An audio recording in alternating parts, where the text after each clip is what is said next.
Hey guys, welcome back to another video. Today we are going to be talking about Fairy Tale 100 Years Quest Chapter 15. And ooh boy, this is a good one. I thoroughly enjoyed this chapter quite a bit. I wasn't sure if I was going to because it seemed like it was going in some weird places at first. But I enjoyed it. And we got some pretty decent tidbits coming out of this one.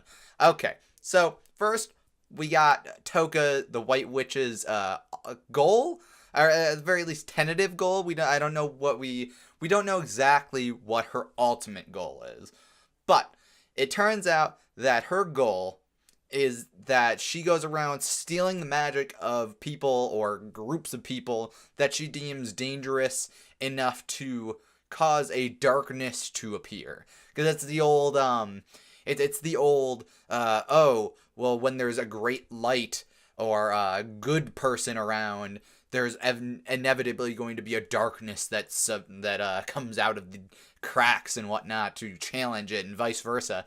So it's definitely more of a cliched kind of thing.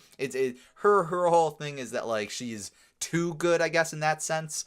But I ultimately think that she'll be sort of evil, because that brings me to my next point.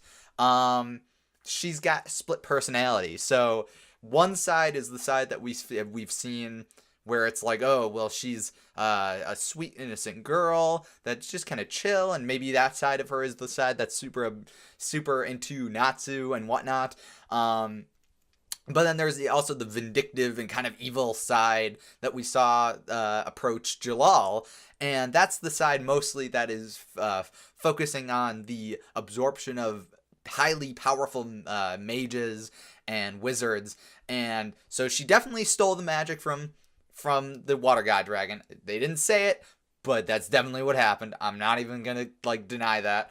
And then she tried to steal magic from Jalal. She tried to absorb all of his magic using whatever her spell is, and she claims that like large amounts of magic in general will cause darkness of some sort, or black, to appear. And I guess it's kind of like a magnetic thing where it's like, because so much magic in the world was growing, that was the cause of why a black mage like Zareth suddenly appeared. Somebody destined to appear to challenge the mass amounts of magic, I guess. So Fairy Tale is basically a giant threat to the rest of the world in general. So her job is to absorb all that magic for whatever reason. I suppose we'll find out eventually what her ultimate goal is. But her whole thing is that she's trying to prevent a black mage, I guess, or a black like Zareth to appear again. And she is a white mage or white witch. And there's probably way more to her than meets the eye at this point. She's got split personality. One side is sweet, one side is evil. Whether it's meant for goodness or whatnot, she's still kind of doing some bad stuff. So I guess it's like the old I'm doing this for the good, for the greater end, but kind of the means justify the ends kind of thing, which is not always cool, and that doesn't go why. That's Fairy Tale's the kind of thing where it's like, it doesn't matter what the ends are. If you doing bad, so yeah, that's the whole Jalal thing with her. And then just as she's getting her magic taken from her, or just as Jalal is getting his magic taken from by her, we have the split personality kind of chime in, and the good part of her kind of is like, no, stop doing this. We can't do this. Jalal, run away. Get away as fast as you can. I gotta hold her off. And there's a whole internal struggle that Jalal notices and sees going on, and he's taken aback by that, because it's like, he thought it was just straight up like she was just an evil witch that was pretending to be good. But in reality, she was just kind of a sweet girl that also happens to have some kind of evil personality. So the question here I have is it the kind of thing, is it a possession thing? Or is it the kind of thing where it's just like she herself is just a powerful mage, and and maybe she has a split personality in general, and then she slowly grew into this split personality of one being kind of evil, one being kind of sweet. Or is it the kind of thing where she was possessed in a sense, where it's like her base self is this sweet girl, and something happened where the white or evil part of her kind of took over her, and now she has to kind of combat this back and forth to try to maintain control over her body. I guess it could even be the other way around. It could just be maybe a nice soul or something took over and kind of is getting in the way of the evil goals of what's going on here. And just as she's combating herself, basically, Gajiel, Levi, Juvia, and Lily show up, and Gajiel basically shoves her to the ground, knocking her out. And they're like, oh wow, Gajiel was right. Who knew? So they're here to help him out, or help out Jalal rather. And Gajiel's basically just like playing cop because he doesn't work for the Magic Council anymore. So he's just, I don't know. But they were all basically right that she is in some way evil, I guess. So now with all that, they got to figure out what they're going to do, because they can't just, it's not as simple cut and dry as, oh, Toka is bad. She has a split personality, so they got to figure out whether this is something that they can talk to her about, or whether they just resign her to a fate of being locked away, or what. So they got to figure out what's going on with that. So we cut back to the fight between Urza and Kidia, and I'm enjoying this fight a lot. Now that Urza is kind of really back into her zone, she's a badass chick, she's doing what she's doing. They're kind of going back and forth for cutting. Urza with her sword and her kind of like stripped down version of her, just like in the like bottom half kimono, whatever, hakama, and then her like single katana. So they're going back and forth, and Kidia cuts her sword in half, or like cuts it off at a point.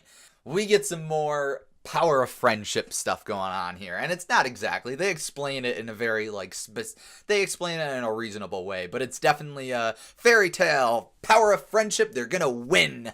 So they get this. She gets her sword cut. And then it turns out that because they knew that they were going to be fighting a dragon in general when on their way to the water god dragon, she had Wendy enchant her sword, at least the one sword, with some dragon slaying abilities. So basically, that allows her to use a laser sword for however reason. And now she can basically go toe-to-toe with Kidia. And now it's not going to be as easy as, oh, well, Kidia can just cut through whatever. Because now she's got a Dragon Slayer. It's Dragon Slayer magic versus Dragon Slayer magic, essentially. And that's really cool. And I really, like, this is an interesting point, I think. That like Wendy, it could be any of them, I guess, as long as they have expertise in some kind of magic of this way. But Wendy can enchant items, and that's super interesting, because then you could have it could be an Edalus kind of thing, where it's like, here is an item, a normal item that is now enchanted with specific kinds of magic. And that's a really interesting idea, because that could be like that could give power boosts to item-based mages, like Urza, and even Lucy to some degree, where items that like normally are just like swords or whatever could turn into a flame sword or an ice sword or whatever kind of magic, Dragon Slayer specific magic that they can come up with. And I think that's a really interesting idea, and I'm looking forward to seeing what goes on with this. Maybe they'll cover it more, maybe they'll do more with it later on. I hope so. We cut back up to the top of the ship. Wendy's blowing away all this, all of the ash magic from that Scullion guy. I think his name's Scullion. The Skull guy. And they're having a tough time with Wendy because she's just blowing away all the ash, so he can't do anything about that. And Natsu's like, oh, great job. And that's when, I think Mad Morel, his name is, the armor guy shows up, and he's just like, I'm gonna go in after him. And him and Natsu kind of punch fists in the traditional anime way. And at first you think, oh, well, his armor, his dragon slaying armor, is too strong for Natsu's own fists, because you see like kind of like I don't know if it's supposed to be blood or whatever, but like it's like the spurts coming off of Natsu's hand. And then it turns out, well, Natsu's fine. He's just a punk. And he turns up the heat, literally. And it becomes is Mad Morels' armor strong enough to withstand the heat that Natsu has going for him?